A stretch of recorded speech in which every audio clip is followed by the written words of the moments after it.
का वोटर है तो ये जानकारी उनके लिए बहुत बहुत जरूरी है। चुनाव आयोग ने सिर नाम का एक नया अभियान शुरू किया है जो सीधे तौर पर वोट देने के अधिकार से जुड़ा हुआ है। चलिए इसे जरा समझते हैं। देखिए, ये अभियान 2 फेज में होगा। पहला फेज 4 नवंबर 2025 से शुरू होगा, जिसमें बूथ लेवल ऑफिसर्स यानी BLOs घर घर आकर वोटर्स की जानकारी को वेरीफाई करेंगे। अब इस पूरी प्रक्रिया का जो आधार है वो बहुत सरल है। 2025 की जो वोटर लिस्ट है उसकी तुलना सीधे सीधे साल 2002 की लिस्ट से की जाएगी और इसी तुलना के आधार पर हर वोटर को A से लेकर F तक 6 अलग अलग कैटेगरीज में बांटा जाएगा।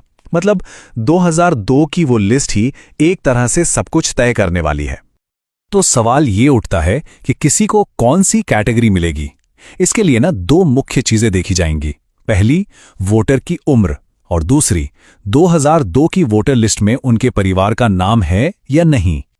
ठीक है, तो सबसे पहले ग्रुप को देखते हैं। ये वो लोग हैं जिनकी उम्र 38 साल या उससे ज्यादा है, यानी जिनका जन्म 1 जुलाई 1987 को या उससे पहले हुआ है। अगर उनका नाम 2002 की लिस्ट में मिल जाता है तो उन्हें रखा जाएगा कैटेगरी A में, और अगर नाम नहीं मिलता तो उन्हें डाल दिया जाएगा कैटेगरी B में। एकदम सीधा सा हिसाब है। अच्छा, अब आते हैं दूसरे एज ग्रुप पर। यह है 22 से 38 साल के वोटर्स, जिनका जन्म 2 जुलाई 1987 से 2 दिसंबर 2004 के बीच हुआ है। अगर इनके माता या पिता दोनों में से किसी एक का भी नाम 2002 की सूची में है तो उन्हें मिलेगी कैटेगरी C। लेकिन अगर माता पिता दोनों में से किसी का भी नाम उस लिस्ट में नहीं है तो फिर उन्हें कैटेगरी D में रखा जाएगा। और आखिर में बात करते हैं सबसे यंग वोटर्स की, यानी 18 से 21 साल के वोटर्स की। यहां पर नियम थोड़े और सख्त हैं। इन्हें कैटेगरी E में आने के लिए माता और पिता दोनों का नाम 2002 की लिस्ट में होना जरूरी है। अगर एक का भी नाम नहीं मिला तो उन्हें सीधे कैटेगरी F में डाल दिया जाएगा। तो ये जो ABCD कैटेगरीज हैं, इनका आखिर मतलब क्या है? इसका जवाब मिलता है हमें दूसरे फेज में। आपकी कैटेगरी ही ये तय करेगी कि आपको अपना वोट देने का अधिकार बनाए रखने के लिए कौन से और कितने डॉक्यूमेंट्स जमा करने पड़ेंगे, और कुछ मामलों में अपना वोट देने का अधिकार बचाने के लिए इतने डॉक्यूमेंट्स तक देने पड़ सकते हैं।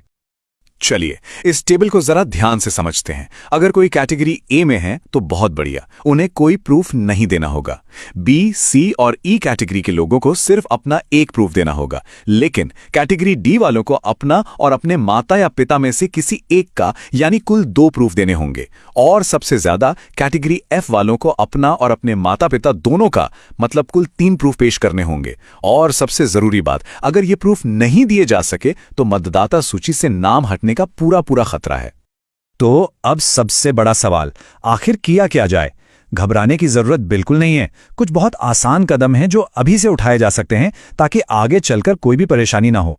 तो सवाल यह है कि पहले फेज की तैयारी के लिए हम अभी से राइट नाउ क्या कर सकते हैं? देखिए, हमारा लक्ष्य होना चाहिए कि हम सबसे आसान कैटेगरीज A, C और E में आ जाएं। इसके लिए क्या करना होगा? जिनकी उम्र 41 साल से ज्यादा है वो 2002 की लिस्ट से अपना नाम, भाग संख्या और क्रम संख्या ढूंढकर अपने BLO को दे दें। जो 21 से 38 साल के हैं वो अपने माता या पिता में से किसी एक की 2002 की लिस्ट की जानकारी अपने BLO को दे दें। और जो 18 से 21 साल की युवा वोटर हैं वो अपने माता और पिता दोनों की 2002 की जानकारी निकालकर अपने BLO को दे दें।